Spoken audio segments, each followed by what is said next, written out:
we drop, cover, and hold, get her a chair, get her something. In the event of an active shooter, we get out, hide out, and if necessary, take out.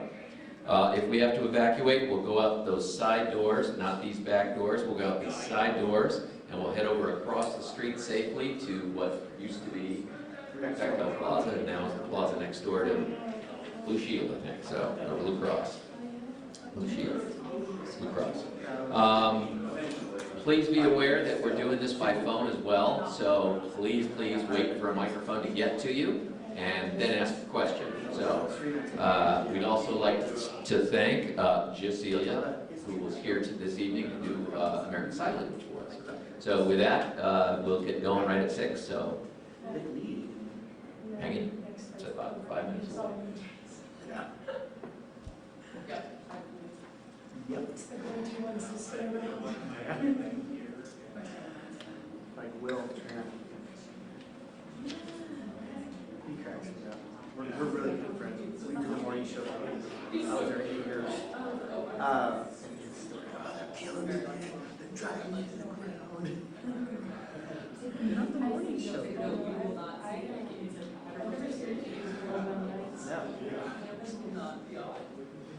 How's Gail? Haven't seen her in a while.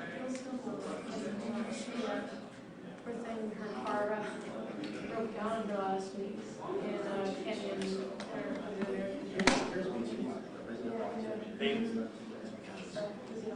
Yeah. All our stuff's beat up. We're all due for new gear.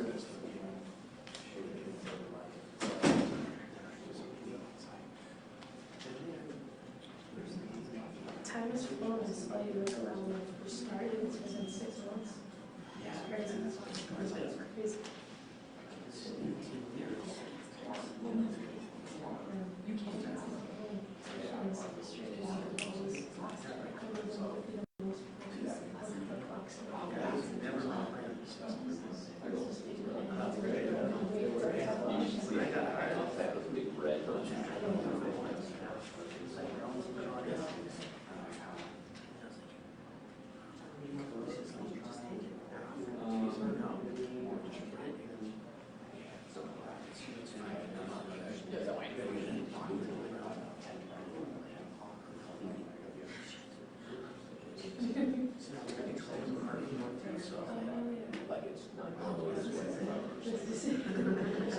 It was not the plan. Yeah, I mean,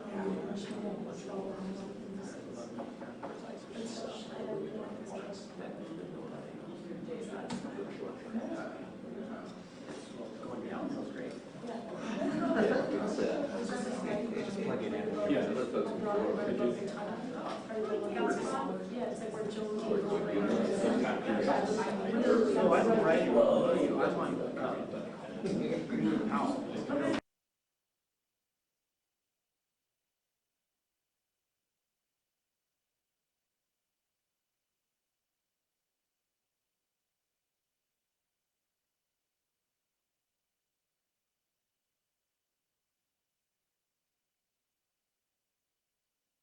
Oh, wow. Oh, I go to Tony's because I have gluten allergies. Oh, you get that? I do? Oh, no, Golden Boy doesn't like toys. Yeah, that's why I go to Tony's. Yeah.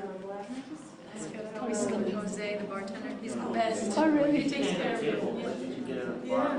People don't know that. People actually wait in line when you can just go next door and literally just buy a pie. Yeah. And you can buy a pie like next door. You don't have to wait in line and just eat the pie anywhere you want. Go to the park. Yeah. But we're not going to tell them our tricks. No. We'll save that first so we get a seat.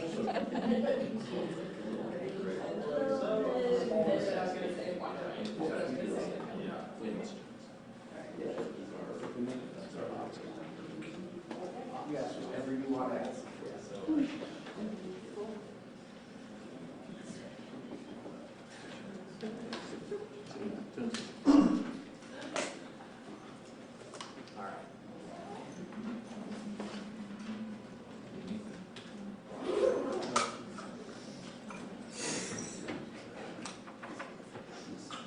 You want me? Your own IT department right there. You go. Oh, well. bubble Yeah. recovery. Hey, you guys have here. No, they're they haven't turned it on. They have not turned it on.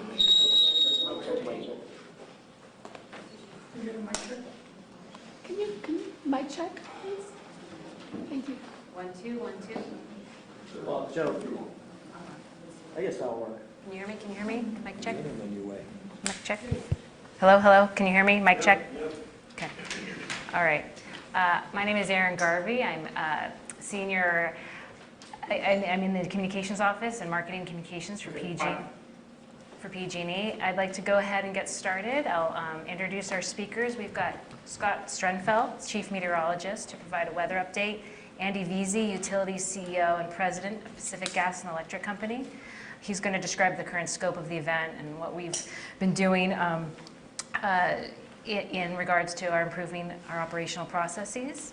Mark Quinlan, Senior Director, Emergency Preparedness and Response. Mark's going to provide some operational updates.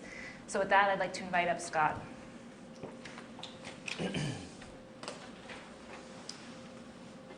All right, thanks, Aaron.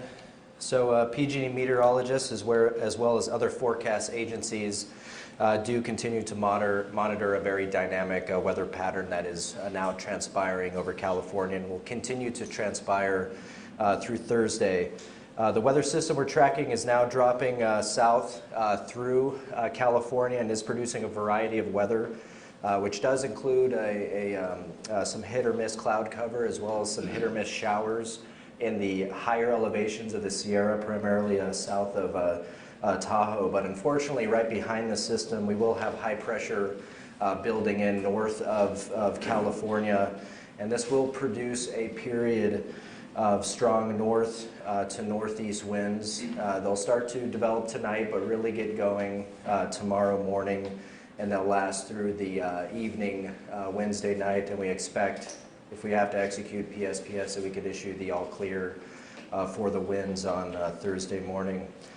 We anticipate seeing those wind gusts develop in the Sacramento Valley, the terrain on the adjacent side of the Sacramento Valley, as well as the northern Sierra and North Bay Mountains. Gusts generally 35 to 50 miles per hour with this event. Some isolated peak gusts over some of our more exposed locations to 60 miles per hour. PG&E monitoring the situation since Friday, and we can continue to analyze new weather forecast model as it becomes available multiple times per day and 24 hours per day. And today I'm happy to report that conditions did trend favorably in a few areas.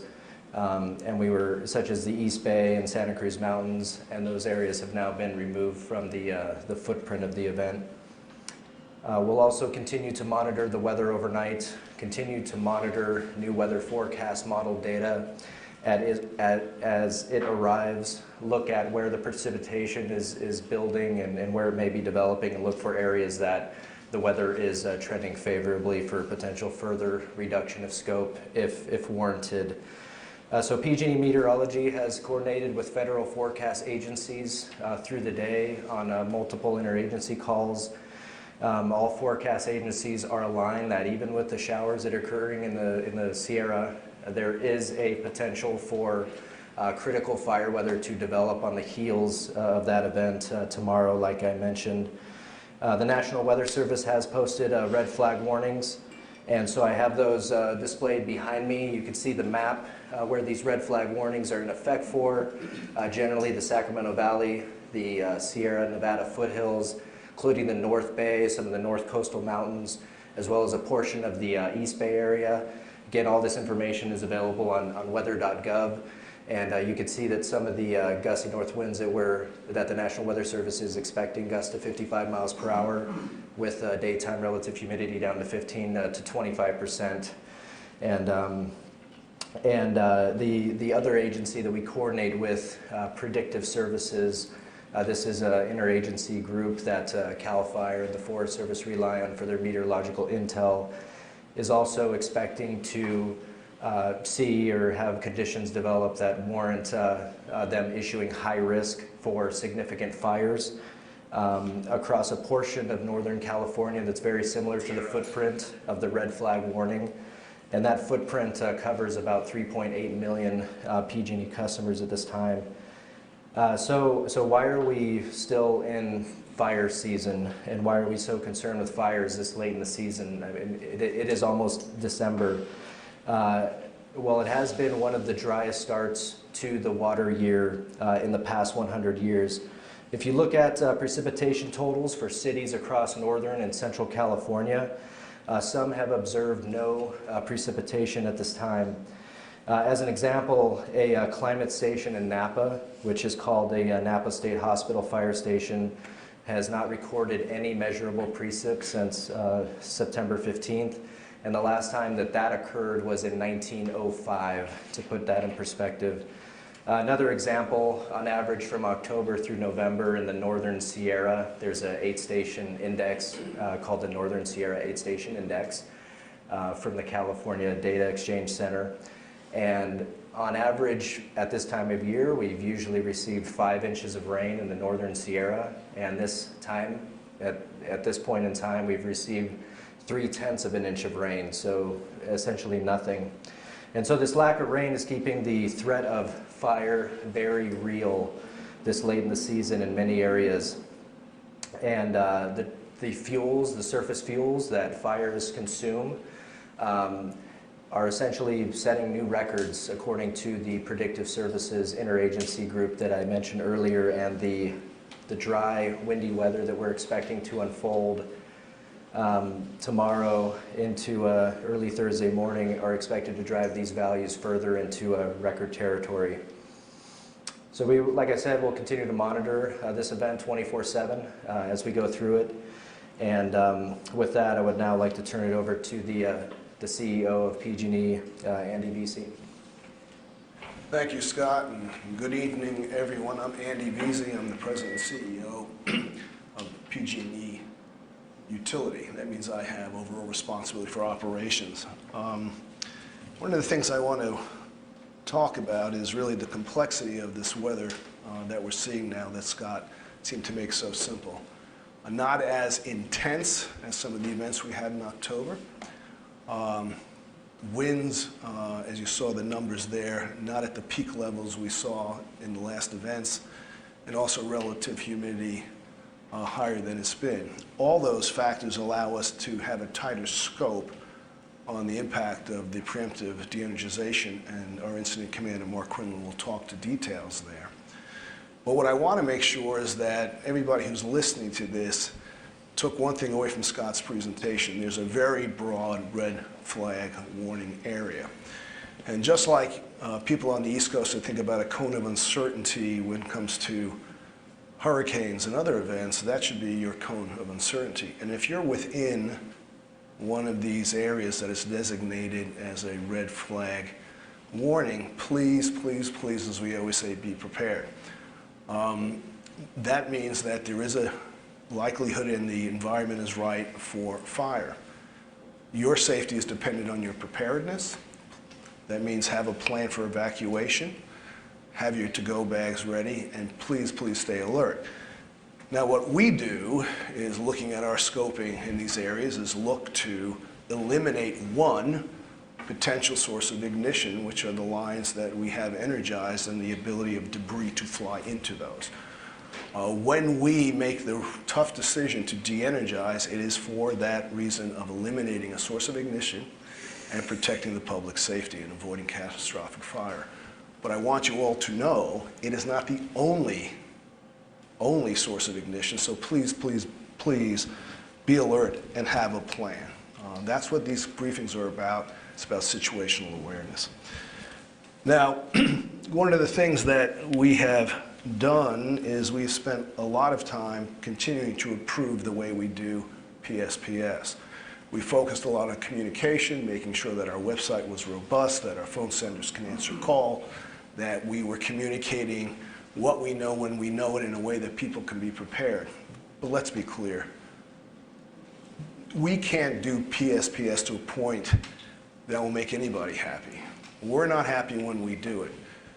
We'll talk about scope, we'll talk about scale, but the fact of the matter is if one customer loses power because we do a preemptive power shutoff, that's too much for us. We all know it's not sustainable. This is not where we want to be.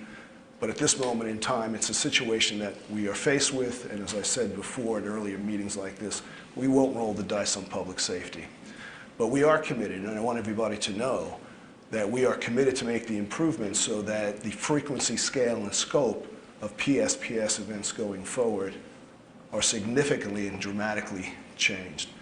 And we'll be working very hard over the period between this and the next fire season to assure you that it won't be about the way we execute, it's about how broad those executions are, that we will make a PSPS the last quiver, the last arrow in our quiver, the last response, but we are going to be doing a lot of things to minimize that. And we've talked about this before. One is the complete installations of our weather systems, which will give us much more granular data so we can get much more focused on those areas that have highest risk. It's our ability to add more switches, automated switches in our systems so we can sectionalize. It's the ability to bring more generation into the system so that we can make sure that we can protect populations and keep the energy on when we have to take other circuits out. We're going to do that, and we can talk about that, but it's our commitment, and we're making that commitment very publicly, that next year we will not be in this situation, that we'll be able to public in ways that aren't as terribly disruptive as they are today. We know it, we get it, we don't want to do it, and we will do everything we can to minimize those impacts, and we can talk more about that. So that's the plan going forward. It doesn't give anybody relief right now, and for that we apologize, but we are where we are. We have one thing in mind, and that's to protect you, and protect you from any type of catastrophic fire that can be started by our equipment because of conditions of wind, relative humidity, fuel source, and fire spread. We have pretty strict protocols about that. And as challenging as this is, as much as we don't want to do this, we will take the tough decision because we believe it and continue to believe it is the right decision at this point in time.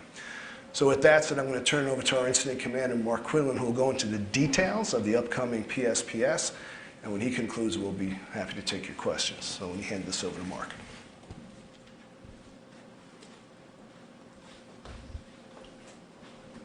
Thank you, Andy. Good afternoon, everyone. My name is Mark Quinlan. I'm the Incident Commander for this event, the November 20th Public Safety Power Shutoff event. And I'm here to provide an operational update. To begin, in reference to the slide that Scott showed with the red flag warnings, that's covering our northern portion of our service territory. And our tact over the last couple of days was to split our system up into smaller geographic zones so that we can monitor weather conditions and make some decisions as it relates to adjusting times where we would be potentially de-energizing customers, as well as perhaps even dropping some of these areas out of scope if weather conditions have improved. So at the beginning of the Emergency Operations Center activation, we were at 10 geographic zones. We've been able to monitor meteorological conditions and drop out a few areas. We're down to 6 zones now. I want to cover where those zones exist as it relates to counties and about how many customers that they impact, as well as when we anticipate de-energization to begin. In an effort to be transparent. So first, I want to talk about the North Bay. The North Bay, specifically counties Colusa, Lake Mendocino, Napa, Solano, Sonoma, and Yolo counties. Right now we have about 41,000 customers that are potentially at risk of a public safety power shutoff. We believe that there will be dangerous winds at approximately 1000 hours, 10 a.m.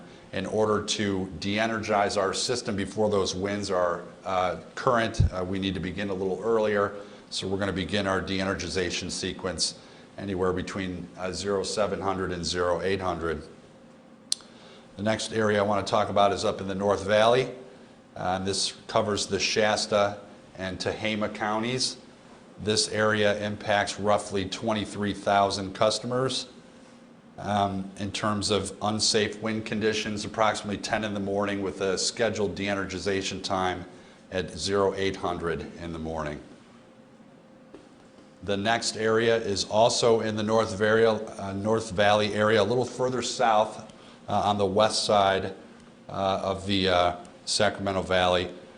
This area includes Glenn County and impacting about 3,000 customers, 3,300 customers.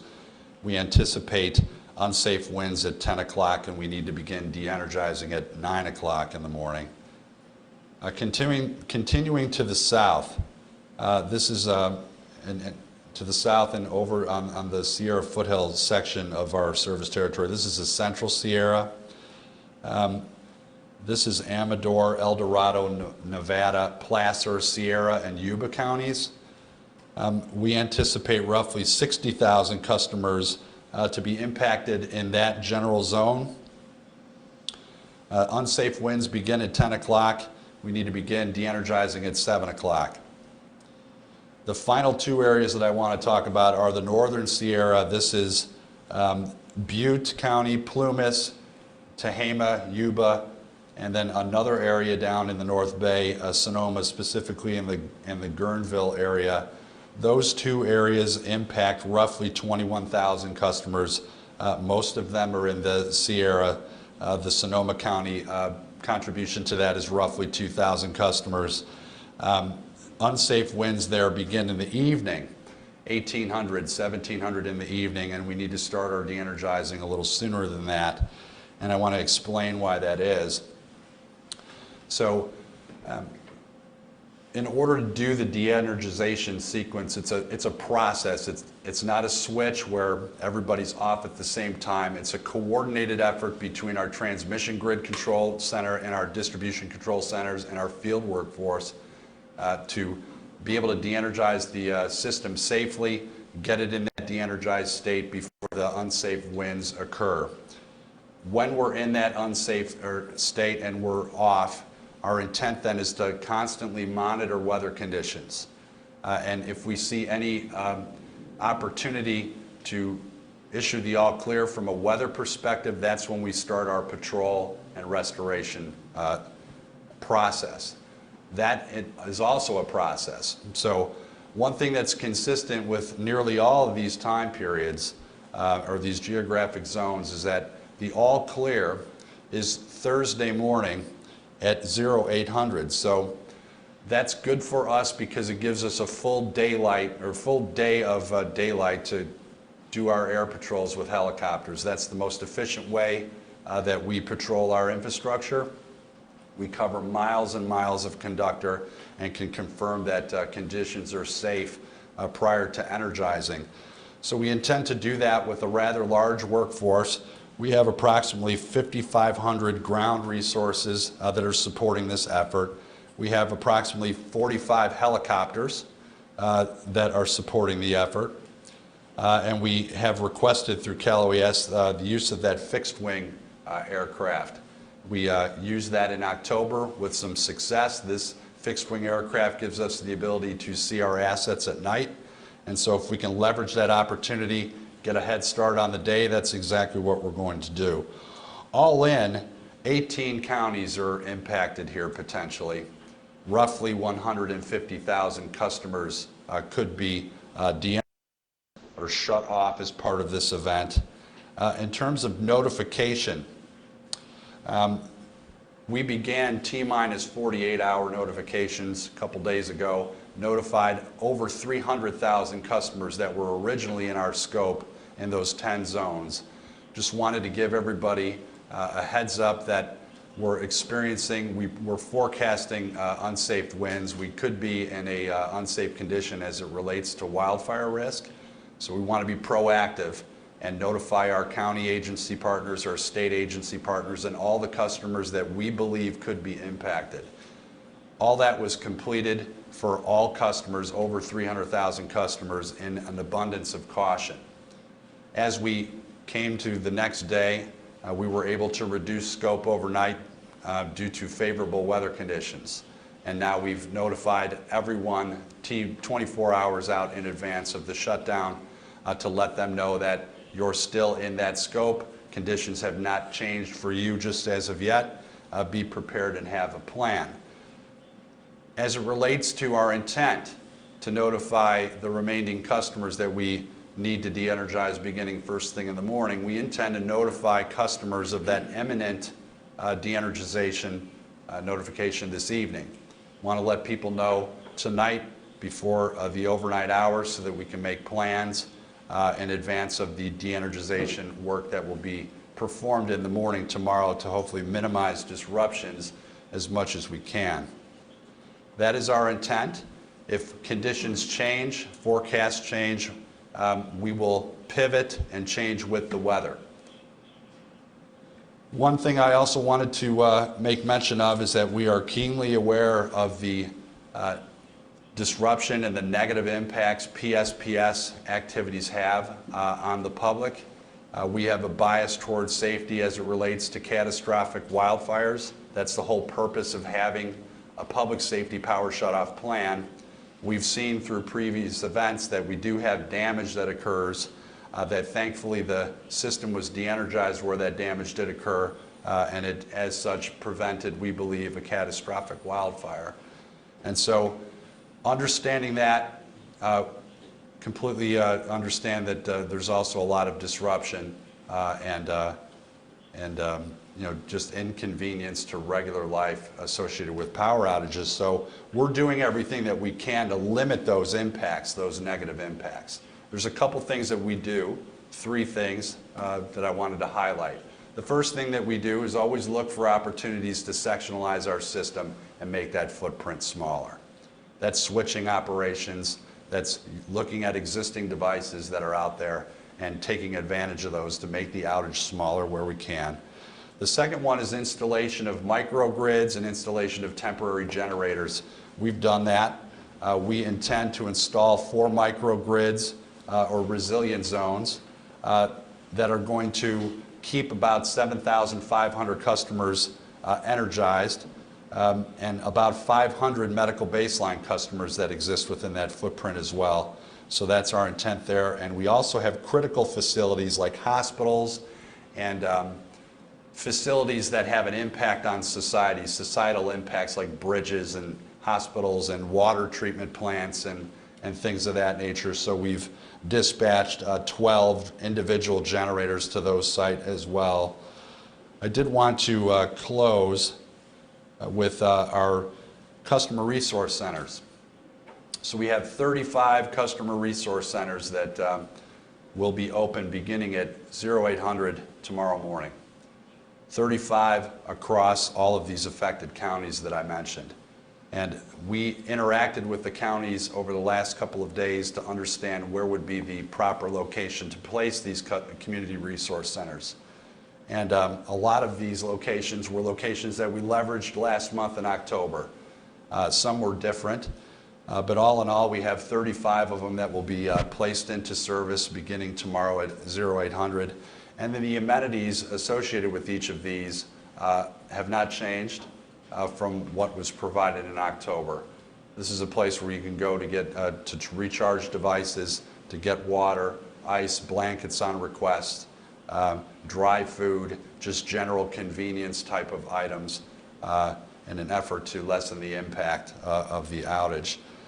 The one other thing that I wanted to mention was we recognize that we're kind of late in the year now as it relates to wildfire conditions. It's half the month of November is in the books. It's starting to get cold at night near the holidays. We recognize that. That's why we're offering those blankets at the community resource centers.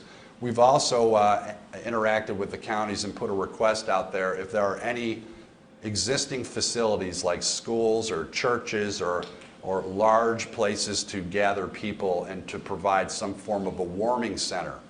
We're interested in helping out.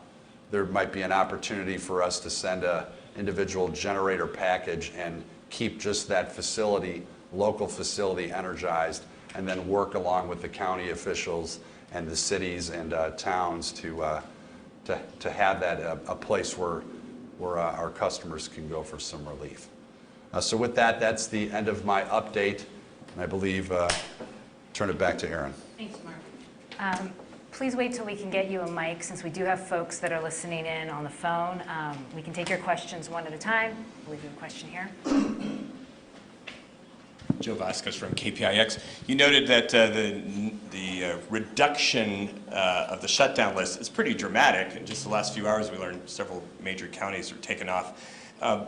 You said that it was due to weather conditions trending favorably in the East Bay and Santa Cruz Mountains, but our meteorologist says there has been only a slight change in the forecast. So, what else goes into this decision besides meteorology, because it's only changed slightly? What other factors are determining who gets shut down and who doesn't? Sure, you want? Yeah, I'll take that. So we're looking at, we have something called a fire potential. It's weather, but it's also the condition of the vegetation.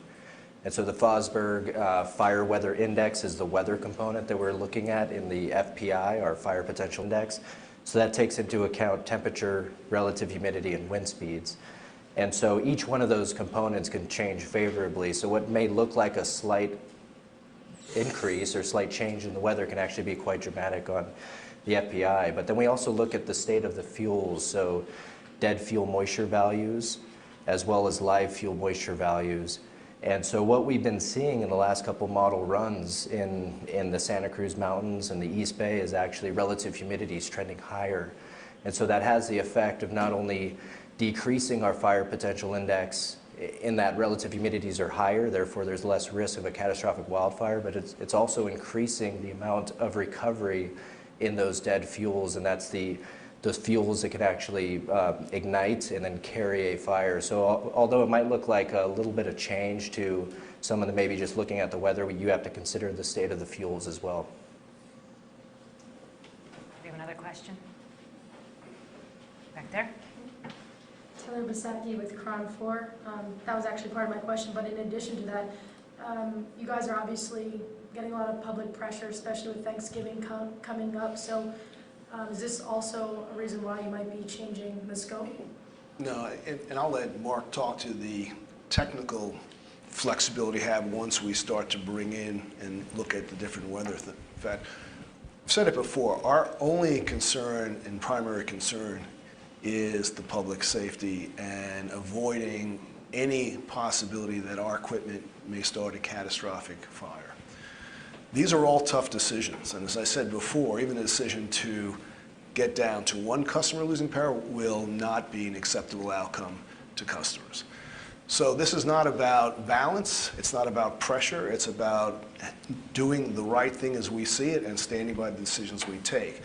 So if you looked at past events, you'd always see this ramping down of scope, some for weather, but then once we get these, the weather and the potentials down, it's up to Mark and his team to think about how to reconfigure that system, how to deploy generation so that we ultimately can take those numbers down more. And just to give a little bit more technical underpinning to that, maybe Mark, you want to talk to that? Yeah, so it starts with geography, right? It starts with a very specific weather polygon that Scott and his team draw based on the wind component and the fuel component. And with that wind component is also the humidity associated with the air and the movement of air over the geographic terrain. That's the first thing that we get. We look at all of our assets that exist within that geographic footprint, no different than this room. If this room is the footprint, we would try to identify every transmission line and every distribution circuit that exists within this room. And so once we identify those, we can tie a number of customers that are served from this infrastructure, because if we have to de-energize this infrastructure, everybody in the room is going to be out. Now, if we get an updated weather forecast from Scott and the team that suggests that there's more humidity that could have a positive effect in terms of fire weather, or perhaps a reduction of wind speed, and say that only half of the room now is at risk if this is the geographic footprint, then I no longer need to de-energize the equipment in half of that geographic zone. So what we then do is dispatch our crews out there and, to position a brand new scope, if you will. Our intent is when we de-energize the system to go out and switch it and put it in the right posture to be restored quickly when we get that all clear. And so if we find out that we only have to de-energize a portion of a geographic area, that completely adjusts the restoration plan. It completely adjusts the resource plan and allows us to redeploy additional resources to other areas that perhaps may have increased in scope or did not decrease. So that's kind of how it works. Question in the back. Yeah, Luz Pena with ABC7 News. One of you mentioned that this won't happen again next year. Was that a promise? Was that a goal? And how are you going to actually say something like that and back it up? So the dimensions that we talked about. So we have a lot of things that we currently are doing, and I'll just go through some of them. So we have the enhanced veg management, which I know we've talked about a lot. We have the hardening of the system, which to some degree can consist of undergrounding or insulated wire or replacing wood poles with other structures to being destroyed in a fire. Those programs are on board. Probably in the hardening side, we're going to accelerate. We have a plan, but we're going to probably accelerate that. And we have to make those trade-offs between how we think about veg management and system hardening, because that takes time. Then you get into the things that minimize impact. It has to do with deploying those switches and automating some of those switches and bringing some artificial intelligence to how we look at that data. We're also going to try and accelerate those components as well, because, as Mark said, it's another tool for him to make sure that if this was the system, fewer and fewer people get impacted because we can get much more surgical.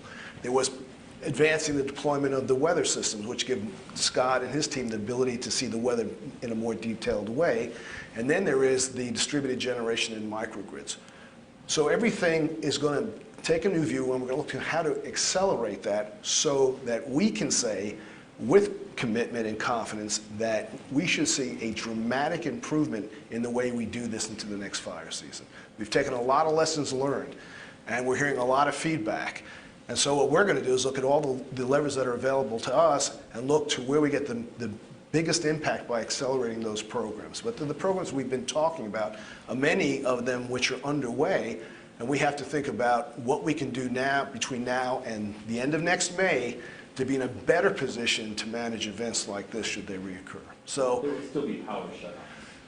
well, it's the last thing, when we think about this, it's always the last quiver. And if we really believe that we have that exposure, we will always do that, but hopefully that scope gets shorter.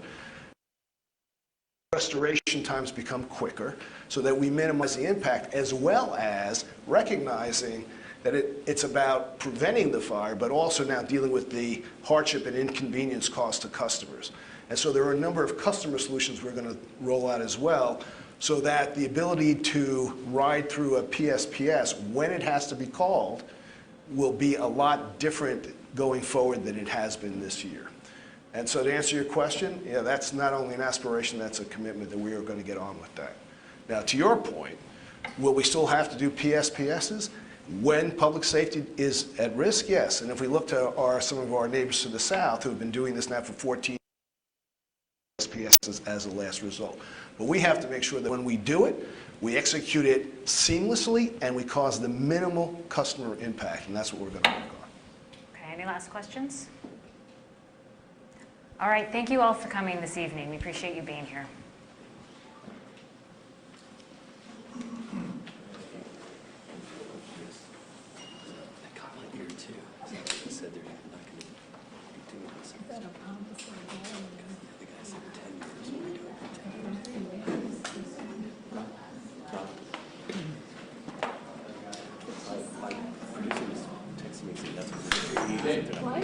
Producer texted me to say that's what we're going to tease it. We're not going to do this next year. I said, hold on.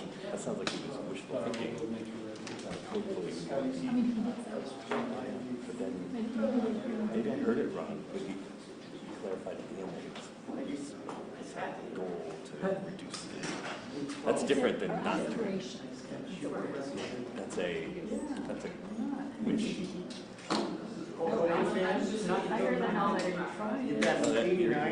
It's a good ear. I heard the same thing. But it also sounded like at the time